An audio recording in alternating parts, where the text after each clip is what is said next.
हबीब साहब, सबसे पहले तो मुबारकबाद कि आपका पसंदीदा मौसम यानी इंतखाबात का मौसम और आपका पसंदीदा दिन यानी 8 फरवरी का दिन बस अब सिर्फ 2 दिन की दूरी पर ही है।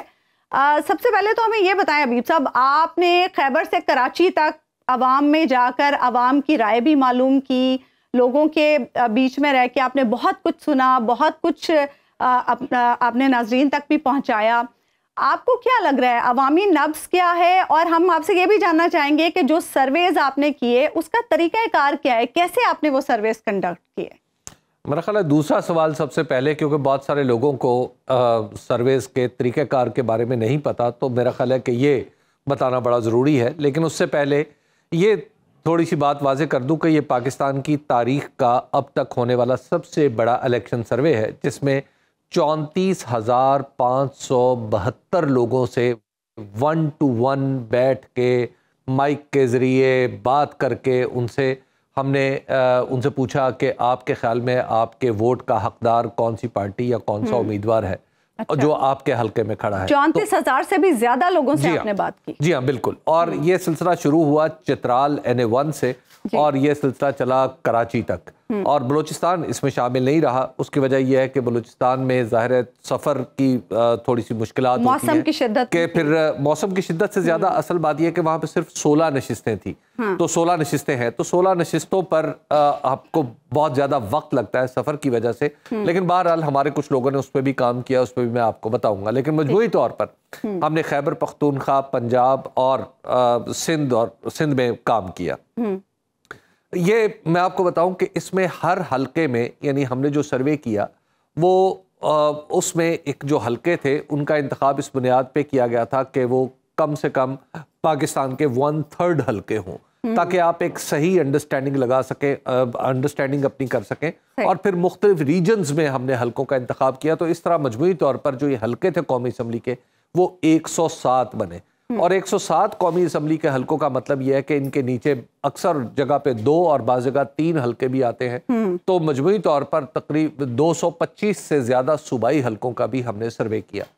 तो इस तरह से हमने अपना डेटा मुरतब किया, और इस डेटा की जो हलका वाइज रिपोर्ट है वो तो आपके सामने आती रही है मुख्तलिफ औकात में, अगरचे आखिर में आके कुछ हलकों की जैसे कराची की और लाहौर की वो सामने नहीं आई। लेकिन बहरहाल जो मजमूई तौर पर जो अब लोग क्या सोच रहे हैं इसके बारे में आपको ये बात सेफली कही जा सकती है कि इस वक्त लोग पाकिस्तान में समझते हैं कि पाकिस्तान तहरीक इंसाफ, ज़ाहिर है अब उसके पास इंतखाबी निशान नहीं है, तो उसको वो एक ऐसी जमात बन के उभरी है जिसके चाहने वाले या जिसको वोट करने की ख्वाहिश करने वाले चित्राल से लेके कराची तक हर जगह आपको मौजूद नजर आते हैं। और उनकी तादाद जो है बड़ी आई है जी।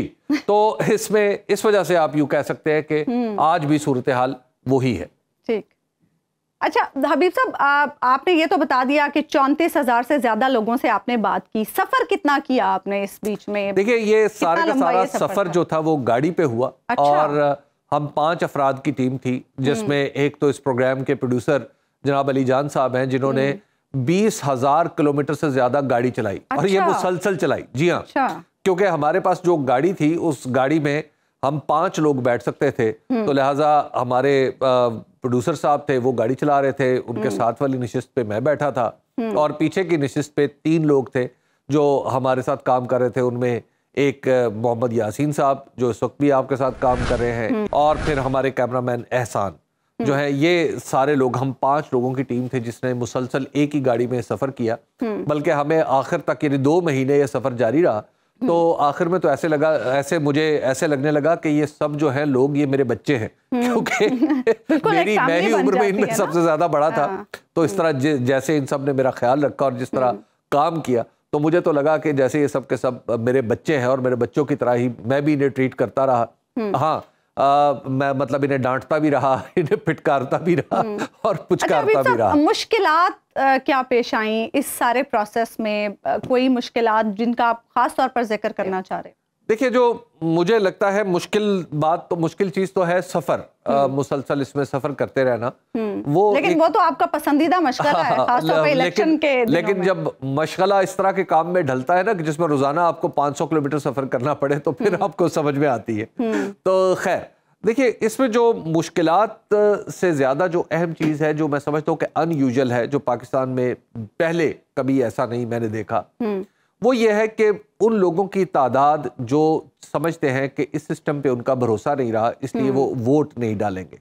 अगर आप जितने भी सर्वेज हमने चलाए उसमें एक साइजेबल यानी रफली कोई 20%, मोर देन 20% लोग वो थे जो ये, जिनसे हमने ये पूछा कि आप वोट, आपके ख्याल में आप कौन सा उम्मीदवार या कौन सी जमात आपके वोट की हकदार है, तो रफली 20% लोगों ने ये कहा कि हम किसी को भी वोट नहीं देंगे। खासतौर पर सिंध के हलकों में हमने ये ज्यादा देखा अभी। देखिए, और अगर आप सिंध में भी स्पेसिफिक करें तो कराची में सबसे ज्यादा लोग ऐसे नजर आए। अगर आप कराची के ग्राफ बनाए तो कराची में जो दूसरे यानी ग्राफ अगर बनाए और उसमें दर्जाबंदी करें पॉलिटिकल पार्टीज की या आंसर के एतबार से जो लोगों ने हमें दिया, तो उसमें जो दूसरा बड़ा जवाब होगा वो यानी जो मकबूल तरीन जमात है उसके बाद का जो दूसरा बड़ा जवाब होगा वो है नो वोट, यानी मैं वोट नहीं दूंगा क्योंकि मुझे इस सिस्टम पे भरोसा नहीं है, या मैं समझता हूं कि मेरे सिस्टम में मेरे वोट से कुछ नहीं होगा, या मैं समझता हूं कि इलेक्शन में धांधली होगी। किसी ना किसी वजह से लोग जो है वोट देने से गुरेज। आपको नहीं लगता, ठीक है वो सारी चीजें उस वक्त तक थी, अब जो हम सोशल मीडिया पर लोगों का रवैया देख रहे हैं, खासतौर पर नौजवानों का,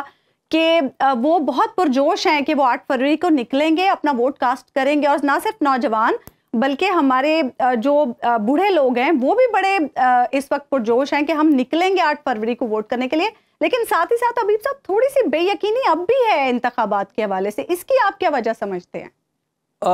उस्मा, इलेक्शन कवर करते हुए मुझे एक तवील अरसा हो गया है और इलेक्शन देखते हुए तो उम्र गुजर गई है।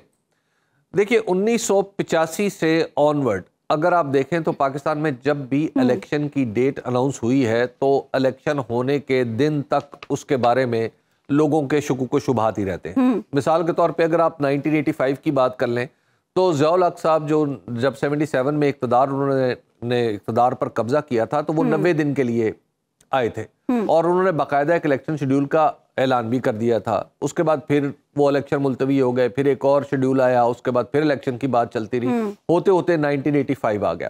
तो लिहाजा 85 में भी लोगों को ये बदगुमानी थी कि शायद इलेक्शन नहीं होंगे।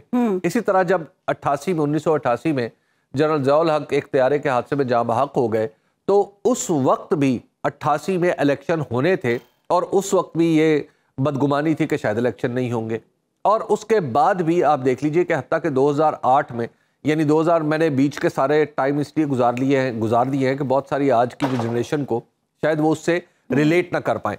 लेकिन 2008 में भी देखिए कि मोहतरमा बेनज़ीर भुट्टो की शहादत हुई तो उसके बाद भी एक दफ़ा गलगला यही था कि शायद इलेक्शन नहीं होंगे, बल्कि उससे पहले भी ये सोचा जा रहा था कि शायद इलेक्शन नहीं होंगे। फिर 2013 में बाकायदा तौर पर एक बात चली कि पाकिस्तान पीपल्स पार्टी शायद अपनी अब शायद पार्लियामेंट को इस तरह इस्तेमाल करेगी कि वो 1 साल की इसकी मुद्दत बढ़ा देगी। 2013 में सिक्योरिटी हालात भी बड़े खराब, जी, और 2013 में सिक्योरिटी हालात भी बड़े खराब थे तो उस वक्त भी ये था कि शायद इलेक्शन नहीं होंगे। फिर 2018 में ये यकीन था कि इलेक्शन हो जाएंगे और लेकिन उस वक्त सिक्योरिटी हालात बेहतर थे। अगर आप गैर जानिबदार और बेलाग तज्जियों और तबसरों में दिलचस्पी रखते हैं तो अभी सुनो न्यूज का YouTube चैनल सब्सक्राइब करें और बेल आइकन पर क्लिक करें।